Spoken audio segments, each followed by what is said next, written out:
From reef and rock and skerry, over headland at Ness and Bow, the coastwise lights of England watch the ships of England go. Those lines were written by Rudyard Kipling. Today, watching our ships from this coastline are more than 100 lighthouses and lightships, manned by 400 men trained to keep their lights flashing at all costs, in all weathers, from sunset to sunrise.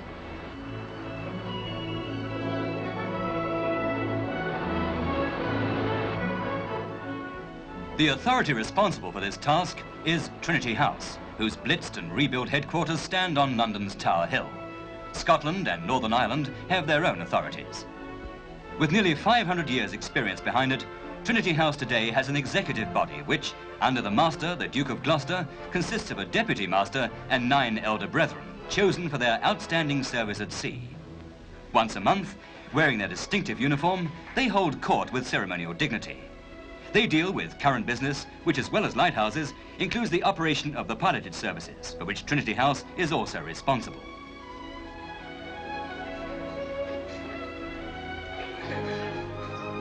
There are also 12 honorary brethren, of whom Sir Winston Churchill is the senior, and whose association with Trinity House goes back for half a century. The maintenance of lighthouses and lightships is divided into 6 areas, each area having its own coastal depot.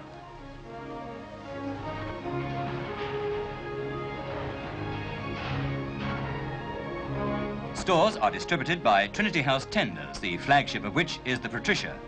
She's the oldest of the Trinity fleet. And here's the youngest, just coming into service.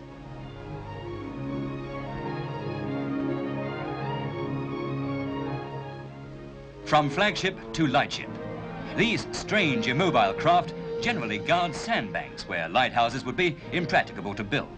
They have a crew of 7 who have a month on board, followed by 2 weeks' leave ashore.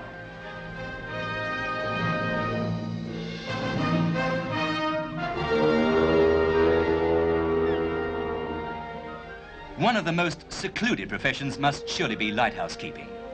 Having decided early in life that this isolated existence is preferable to the city turmoil, the young recruit signs on at Harwich, where he's taught all there is to know about lighthouse equipment. He's even taught to cook.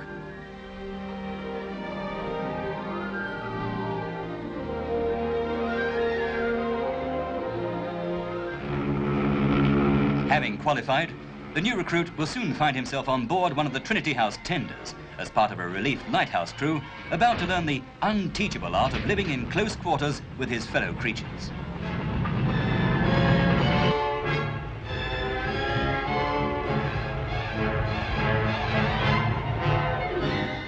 Rock lighthouses have 3 keepers on duty for 2 months at a time, followed by a month's leave.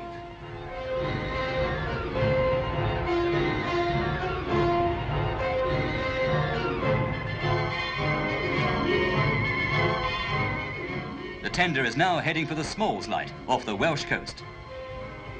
Once upon a time, lighthouses were privately owned.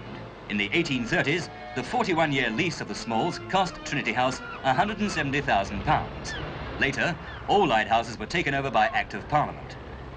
Who pays for this busy, untiring service we hear so little about? Revenue comes from dues paid by all passing ships over 20 tons, at the rate of roughly 1 shilling a ton. It totals about £4.5 million a year, to which the Queen Mary, for example, contributes around £10,000.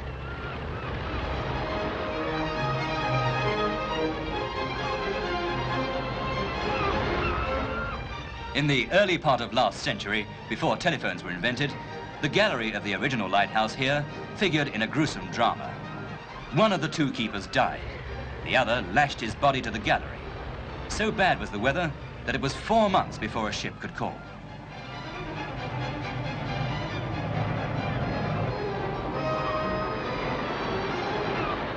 The relief of the Smalls is now complete. No more visitors for another 2 months. To some, the relaxation ahead may be more of a problem than the work. This display of arts and crafts at Trinity House, however, shows that to men of imagination, there are plenty of ways of filling leisure moments.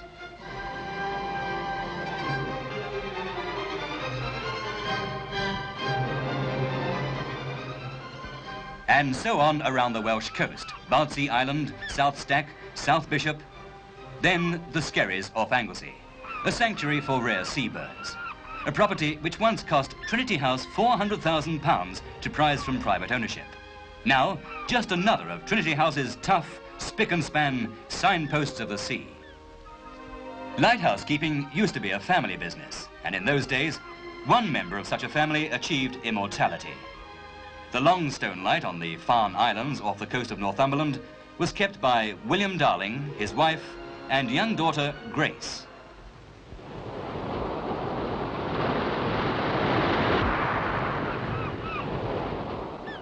Early one September morning in 1838, with a northeasterly gale raging, Grace saw from her bedroom window a great ship, the Forfarshire. She was stranded on the Harkers, a wicked ledge of rocks nearby. In mountainous seas, she and her father set off in a small boat and rescued 5 of the Forfarshire's crew.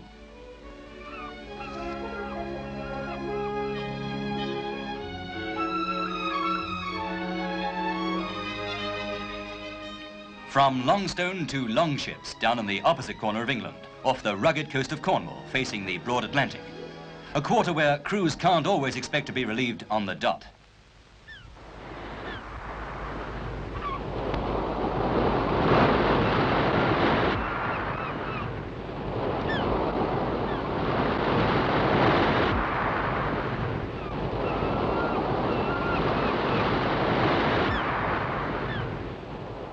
Nevertheless, the ever-resourceful human has his own practical remedy for being so near, yet so far from his home.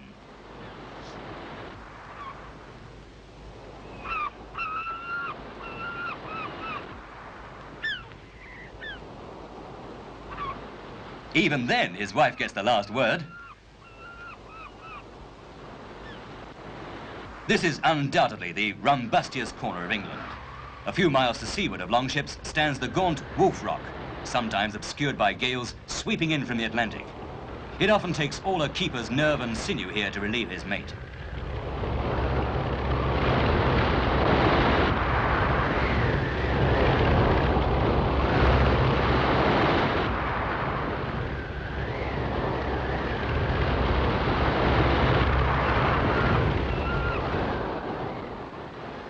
Finally, the modern lighthouse. The new 130-foot tower on Dungeness Beach, completed in 1960. Tall, slender, modern from without. Within, a true representation of this electronic age. On entering, one is confronted by a press-button panel.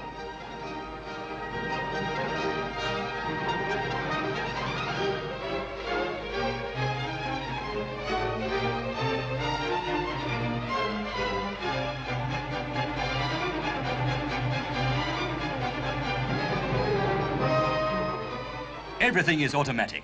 At sunset, the light starts flashing. At daylight, it stops. When fog comes down, the foghorns strike up. When it lifts, they stop.